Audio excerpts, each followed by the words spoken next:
அஸ்ஸலாமு அலைக்கும் வரஹ்மத்துல்லாஹி வபரகாத்துஹு. பிற உயிரினங்களை நோவினை செய்யாதீர்கள். சயீத் இப்னு ஸுபைர் ரலியல்லாஹு அன்ஹு அவர்கள் கூறினார்கள், நான் அப்துல்லாஹ் இப்னு உமர் ரலியல்லாஹு அன்ஹு அவர்களோடு இருந்தபோது சில இளைஞர்கள் கோழி ஒன்றை கட்டி வைத்து அதன் மீது அம்பு எய்து கொண்டிருந்தார்கள். அந்த வேளையில் அப்துல்லாஹ் இப்னு உமர் ரலியல்லாஹு அன்ஹுமா அவர்கள், யார் இதை இப்படி செய்தது?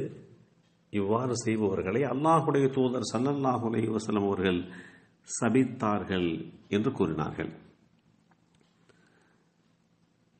இன்னும் அப்துல்லாஹ் இப்னு உமர் ரலியல்லாஹு அன்ஹுமா அவர்கள் குறிப்பிடுகின்ற போது, பிராணிகளை, அந்த பிராணிகளுடைய அங்கங்களை, அவைகளுடைய உடலில் உள்ள பாகங்களை சிதைப்பவனை அல்லாஹுடைய தூதர் ஸல்லல்லாஹு அலைஹி வஸல்லம் அவர்கள் சபித்தார்கள் என்று குறிப்பிட்டிருக்கிறார்கள். இந்த செய்தி ஸஹீஹ் புகாரியில் 5515 என்ற எண்ணிலே பதிவு செய்யப்பட்டிருக்கிறது. சரியாக குறிபார்த்து அம்பு எய்வதற்கு உயிரினங்களை நீங்கள் அதற்குண்டான பொருளாக ஆக்கக்கூடாது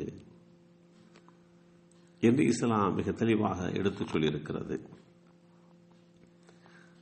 நபித்தோழர்கள் மரங்களின் இலைகளை கூட தேவையின்றி பறிக்க மாட்டார்கள்.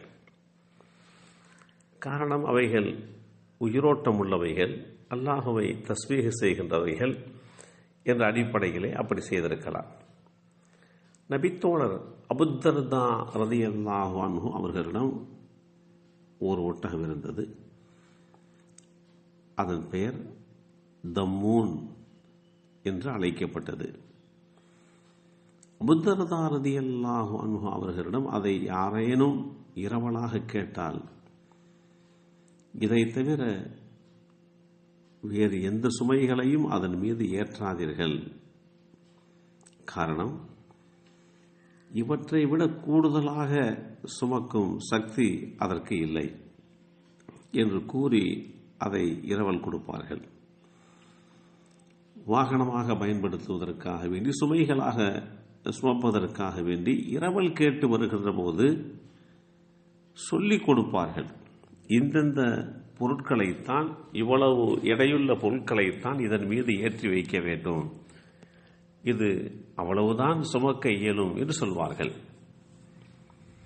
அபூதர்தா ரலியல்லாஹு அன்ஹு தன்னுடைய வாழ்க்கையின் இறுதி கட்டத்தில் தம்முடைய ஒட்டகத்தை நோக்கி, நாளை மறுமையில் அல்லாஹுவிடம் என் மீது புகார் ஏதும் சொல்லிவிடாதே, ஏனென்றால் உன்னால் சுமக்க முடியும் அளவுக்குத்தான் உன் மீது நான் பாரத்தை ஏற்றிருக்கிறேன் என்று கூறிய செய்திகளையும் வரலாற்று ஏடுகள் தெளிவுபடுத்துகிறது.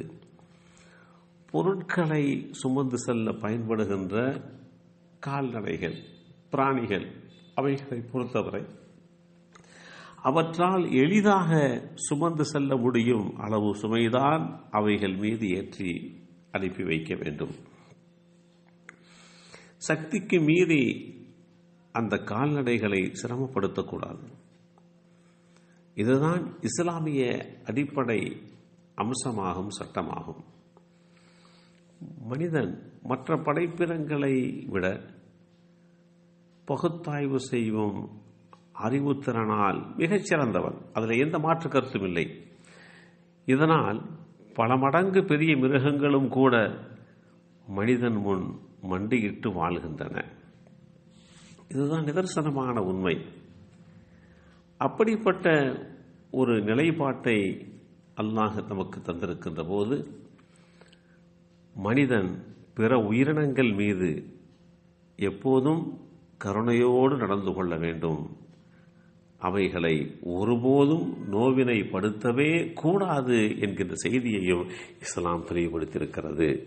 எல்லாம் வல்ல அல்லாஹு தஆலா உயிரினங்கள் மீது அன்பு காட்டுகின்ற நல்லோர்களாக நம்மையும் நம் சந்ததிகளையும் ஆக்கி வைப்பானாக. அஸ்ஸலாமு அலைக்கும் வரஹ்மத்துல்லாஹி வபரகாத்துஹு.